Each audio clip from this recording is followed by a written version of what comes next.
If you watched last month's podcast, you'll know that Duolingo updated the Portuguese path just after Easter.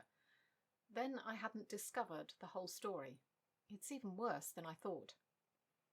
Most people's interpretation of upgraded would be, I believe, that the idea that something has been made better, but as is frequently the case with Duolingo, in my experience, it isn't. Imagine a course which was fairly short and kept dumping tons of verbs and vocabulary on you in unit after unit. Didn't give you many grammar tips, but there were a few. Gave you all the tenses. Was probably a little lacking in the practice lessons, but you actually felt like you were being taught the basics of a language.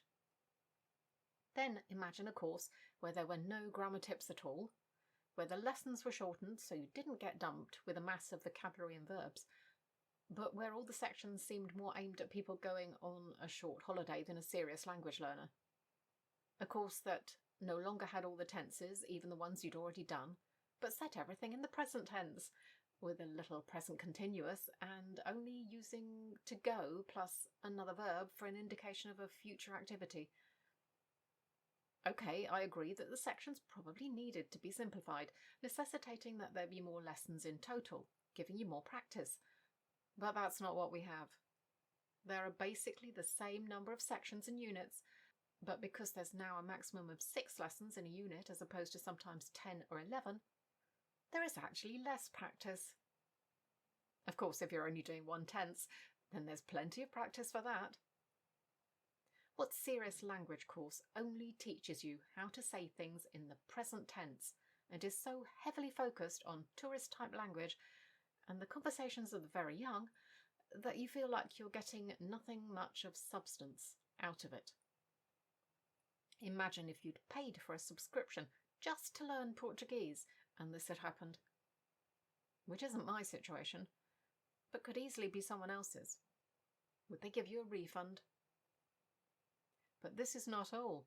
No past tenses in the lessons, but they're still in the stories.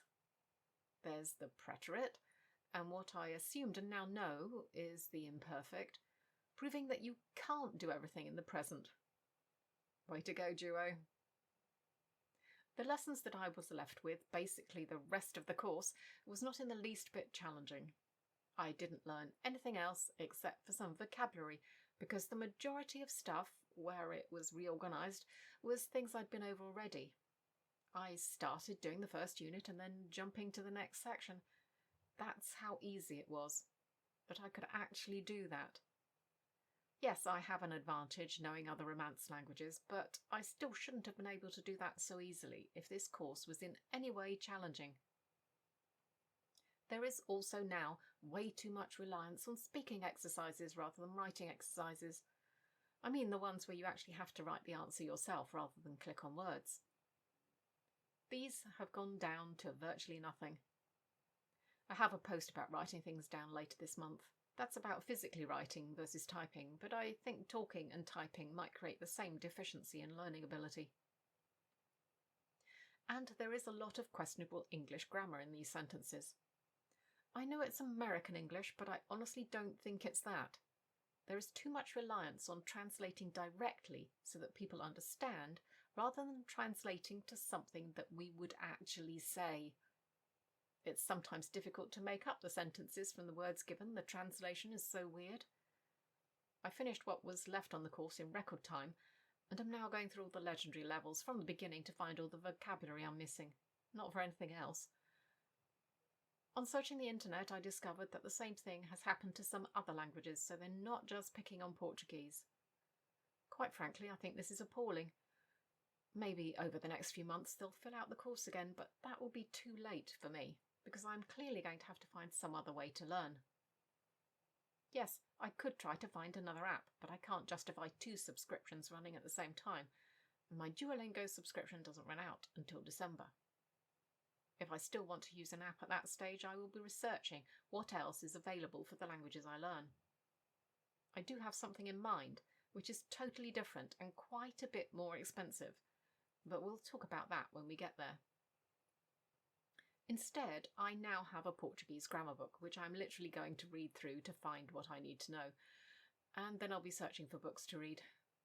It might be tough going to start with, but I think that's going to be the best way to fill things out. So whilst cogitating over this, I wondered if the other versions of learning Portuguese, the ones from other languages, were the same. So I went to the Italian to Portuguese course, did the test to start, saying I only knew a little, and got put at the beginning of the course. I decided to try to jump to section 2. I managed that in 2 attempts. That isn't surprising, because the first section is very basic.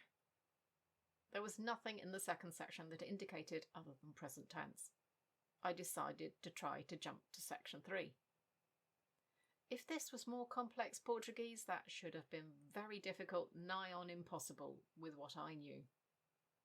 It did take me about 6 or 7 attempts, but that was simply because I haven't done a section on saying the date. It was all about saying the date. I imagine that's in the part that I was put beyond during the upgrade on the English to Portuguese version. This course is exactly the same. If you're thinking of using Duolingo to learn Portuguese for anything other than a smattering of language for a holiday, I wouldn't advise it. Because now, mid-2025, it really cannot be classed as teaching you the basics of a language by any reasonable measure.